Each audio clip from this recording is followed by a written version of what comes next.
Shalom semua Bapak Ibu Saudaraku yang saya kasih dimanapun Anda bisa bergabung dengan program kita kali ini, yaitu dalam program Firman Allah yang Hidup. Senang sekali kita bisa bertemu kembali untuk kita bisa menggali lebih dalam lagi bagian firman Tuhan. Tentunya saya percaya ada hal-hal yang baik yang dapat kita pelajari, bahkan dapat kita aplikasikan dalam kehidupan kita hari lepas hari. Kalau mengacu kepada bagaimana surat Paulus kepada jemaat di Roma pasalnya yang ke-12, kita temukan bagaimana nasihat untuk Anda dan saya hidup di dalam kasih. Ini sesuatu yang dasar bagi setiap kita.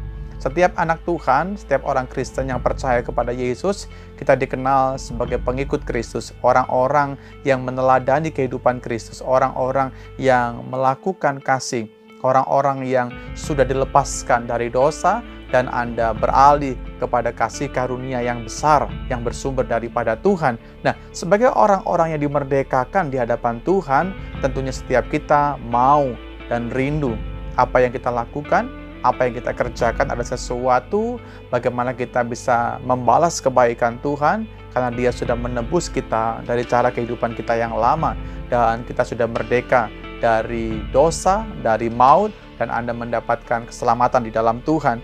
Mari bersama-sama kita bisa melihat dari ayat yang ke-9, dari pasal 12, Roma. Hendaklah kasih itu jangan pura-pura, jauhilah yang jahat, dan lakukanlah yang baik. Bagian ini mengandung makna yang dalam bagi setiap kita, karena hari-hari ini banyak sekali kita temukan bagaimana orang yang berlaku jahat, orang-orang yang hanya memanfaatkan situasi untuk kepentingan diri sendiri, orang-orang yang tidak peduli dengan sesamanya, orang-orang yang lebih cenderung mengutamakan kelompoknya, mengutamakan komunitasnya ketimbang dia peduli dengan keadaan orang di luar sana. Akhir zaman sudah dekat, saudaraku. Bagaimana setiap kita tentunya sepaham dengan apa yang saya mau sampaikan. Kita mendekati kedatangan Tuhan yang kedua kali. Akan ada banyak hal-hal yang terjadi. Satu di antara semua adalah bagaimana kasih setiap kita mulai pudar, mulai berkurang karena kondisi, karena tekanan, bahkan karena dosa yang seringkali menggerogoti setiap kehidupan anak-anak Tuhan. Paulus menganjurkan kepada semua kita, hendaklah setiap kita terus menggunakan karunia Allah itu untuk mengerjakan hal-hal yang baik. Kita bilang apa? Jauhilah segala perbuatan yang jahat.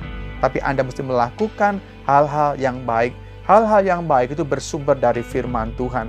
Ketika Anda membaca firman Tuhan, ketika Anda merenungkan bagian firman Tuhan, dan kita bisa menemukan makna yang dalam dari kebaikan-kebaikan Tuhan, tentunya perlu kita mau lakukan dalam kehidupan setiap kita. Dunia adalah medan, adalah area di mana kita bisa mempraktekkan semua kebenaran firman Tuhan. Dan nafas kehidupan kita hari ini adalah sebuah kesempatan yang harusnya Anda pergunakan dengan sebaik mungkin untuk mengaplikasikan setiap kebenaran-kebenaran Tuhan. Paulus mencantumkan bagaimana setiap kita hendaklah kasih kita, cinta kita kepada semua orang di luar sana, jangan pura-pura, jangan ada kemunafikan, jangan ditunggangi dengan kepentingan-kepentingan yang lain. Tuhan kehendaki supaya setiap kita benar-benar menjadi orang yang melakukan kasih dengan cinta, dengan tulus, dengan kerelaan, dengan keikhlasan, saya katakan. Nah, itulah sebuah nilai yang dalam yang perlu kita maknai supaya setiap kita didapatkan oleh pribadi Allah menjadi orang-orang yang tulus dan tidak bercacat menjelang kedatangan Tuhan yang kedua kali.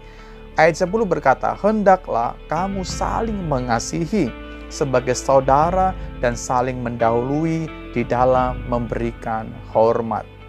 Paulus menganjurkan gereja Tuhan hari-hari ini supaya Anda dan saya benar-benar bisa mengembangkan ini, karena ini sesuatu yang mulai pudar, yang mulai sirna daripada kehidupan orang. Kalau kita lihat negara kita mengalami begitu banyak fenomena, COVID-19 belum selesai, bahkan hal-hal yang lain, berita-berita yang lain yang seringkali kita dengar, tentunya tidak asing buat kita. Bagaimana akan mengalami resesi, bangsa-bangsa yang lain, bahkan tidak terkecuali ada berita yang mengatakan bangsa Indonesia segera mengalami yang resesi, artinya keterpurukan. Tapi gereja Tuhan, saya mau katakan kepada semua kita, sekalipun mungkin dunia mengalami sebuah kemerosotan, dunia mengalami resesi, tapi biarkan setiap kita jangan pernah mengalami resesi dalam kasih kita kepada pribadi yang lain. kasih kita kepada sesama kita. Paulus menganjurkan, hendaklah kita saling mengasihi sebagai saudara dan saling mendahului. Dengar saudaraku, semua kita adalah keluarga di dalam Tuhan. Ya, tanpa terkecuali siapapun kita, ya, yang tinggal dalam Kristus, mungkin ada banyak perbedaan. Perbedaan suku, perbedaan hal-hal yang lain, pendidikan, kebiasaan yang lain. Tapi di dalam Tuhan, kita semua adalah anggota.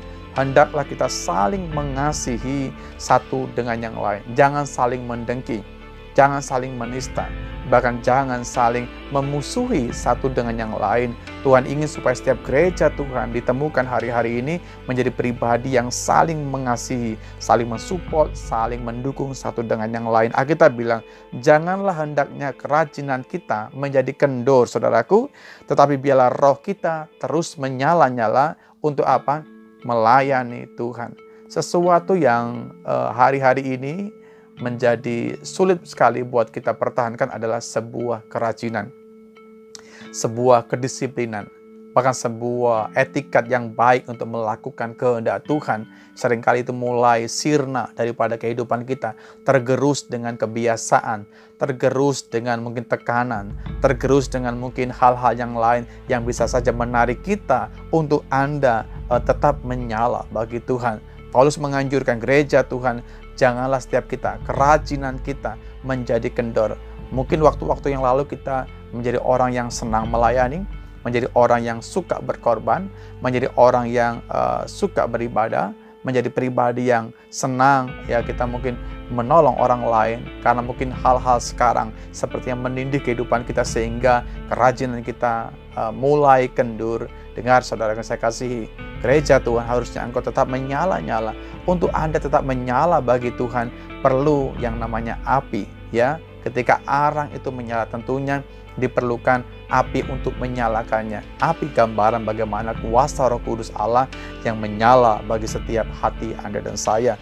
Saya temukan bagaimana firman Tuhan mengingatkan kita kembali, termasuk juga buat saya yang berbicara hari ini, janganlah kerajinan kita menjadi kendor, tapi roh kita menyala-nyala untuk setiap kita melayani Tuhan. Sampai kapanpun, ya, mungkin semua bisa berubah, semua bisa selesai, tapi orang-orang yang melayani akan Tuhan, dia akan menemukan kekuatan yang baru di dalam Tuhan. Berikutnya saya temukan bagaimana setiap kita perlu untuk bersuka cita di dalam pengharapan. Sabarlah dalam kesesakan dan bertekunlah kita di dalam doa kita. 4 ayat ini yang mengandung makna yang begitu baik bagi setiap kita supaya gereja Tuhan tetap punya pengharapan. Mungkin sekarang kita mengalami banyak sekali hal-hal yang menindih kehidupan manusia rohani kita. Tapi biarlah pengharapanmu tidak pernah kendur kepada Tuhan. Bukan hanya pengharapan, sabarlah, ya. Artinya kita bersabar, kita bersyukur, kita berdoa kepada Tuhan, mengalami semua kesesakan kita, bahkan bertekunlah di dalam doa-doa kita kepada pribadi Yesus. Saya percaya bahwa orang yang berdoa kepada Tuhan, dia akan mendapatkan kekuatan yang baru di dalam rohnya, sehingga dia bisa menanggung segala sesuatunya. Dia bisa cakap menghadapi segala perkara, dan dia bisa mengerti dengan pemahaman yang baik apa yang Tuhan kehendaki lewat peristiwa, lewat situasi, lewat keadaan yang sementara mungkin dia hadapi di hari-hari ini. Gereja Tuhan, biar Tuhan mendapati setiap kita hari ini bisa menjadi pribadi yang menggunakan karunia Tuhan itu untuk perbuatan-perbuatan yang baik, perbuatan yang bisa mendukung, perbuatan yang bisa mensupport orang lain, perbuatan-perbuatan kita yang bisa membangkitkan kekuatan bagi orang yang berinteraksi dengan setiap kita di hari-hari ini. Biarkan Tuhan sumber kekuatan melimpahkan kekuatannya bagi Anda dan saya sekarang. Puji Tuhan, ini firman Tuhan. Kiranya apa yang kita bisa renungkan dari Roma pasal 12, dari 4 ayat ini memberikan motivasi yang baru. Jangan pernah kendur, tetap menyala-nyala bagi Tuhan. Tuhan memberkati kita semuanya.